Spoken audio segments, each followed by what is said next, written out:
রাজ্যের শিক্ষামন্ত্রী ব্রাত্য বসু কলকাতা যাদবপুর বিশ্ববিদ্যালয়ের এক অনুষ্ঠানে যোগ দিতে যাওয়ার সময় তিনি বিড়ম্বনার মুখে পড়েন এবং আক্রান্ত হওয়ার অভিযোগ ওঠে বাম সমর্থিত এসএফআই এর বিরুদ্ধে।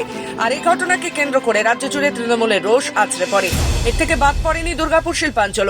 শনিবার রাত্রি 9:30 নাগাদ দুর্গাপুর নগর নিগমের 9 নম্বর ওয়ার্ডের অধীন হর্ষবর্ধন রোডের সিপিআইএম সেক্টর কার্যালয় ভাঙচুরের পাশাপাশি এখানকার বাম মনস্ক প্রবীণ নাগরিকদের আক্রমণের অভিযোগ করেন এরিয়া কমিটির সদস্য সুপ্রিয়া দত্ত। অন্যদিকে ঘটনার খবর পেয়ে ঘটনাস্থলে এসে সিপিআইএম পার্টির জেলা কমিটির সদস্য সিদ্ধার্থ বসু জানান, তৃণমূল সরকারের জামানায় পশ্চিমবঙ্গের গণতন্ত্র বলে কিছু নেই। তারই প্রমাণ হর্ষবর্ধন রোডের পার্টি অফিস ভাঙচুর এবং প্রবীণ নাগরিকদের উপর অত্যাচার ও গালিগালাজ।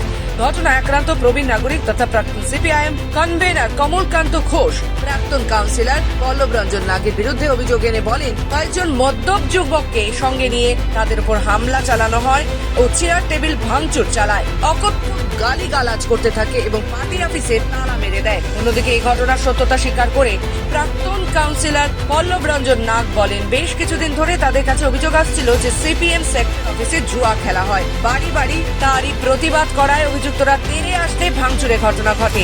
এই ঘটনার চরম উত্তেজনা ছড়া এলাকায়। ঘটনার প্রতিবাদ জানিয়ে আগামীকাল দুর্গাপুর থানা ঘেরাও কর্মসূচির ডাক দিয়েছে রাজ্য বামফ্রন্ট সদস্য সিদ্ধার্থ বসু।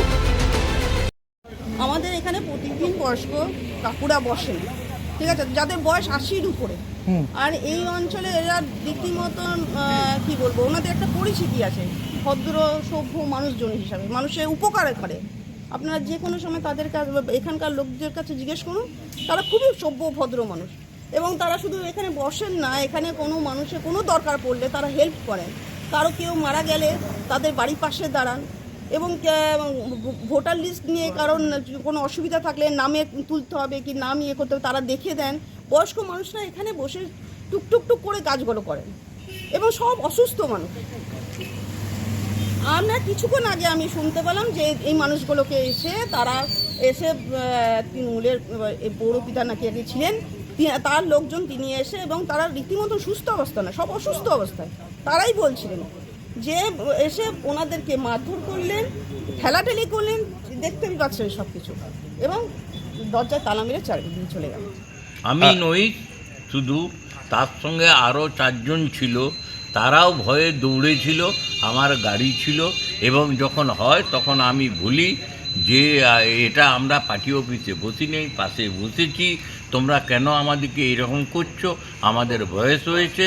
তখন চিৎকার চেঁচামেচি গালি গালাজ করে তখন পার্টি অফিসের দরজাটাকে লাদ মেরে তালা দিয়ে দিল এবং ওই টেবিল চেয়ার ভাঙচুর করলো।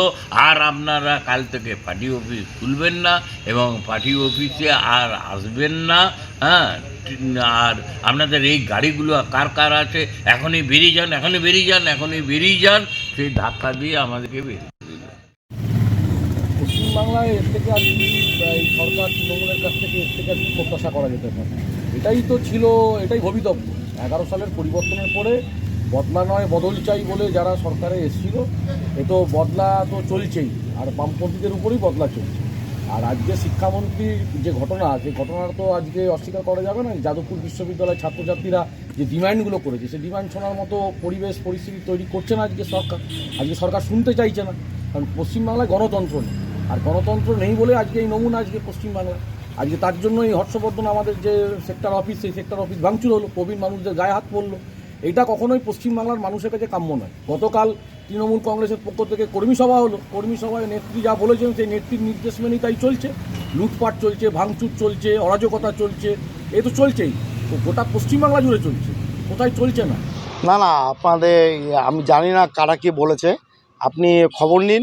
ওখানে প্রতিদিন হর্ষবর্ধন পার্টি অফিসে সিপিএম লোকেরা জুয়া খেলে, তার পয়সাগুলো আমাদের কাছে আছে। পয়সাগুলো দাও, পয়সাগুলো দাও।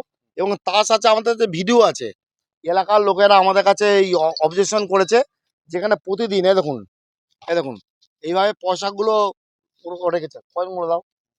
ওরা প্রতিদিন জুয়া খেলে আর ওখানে তাস খেলে।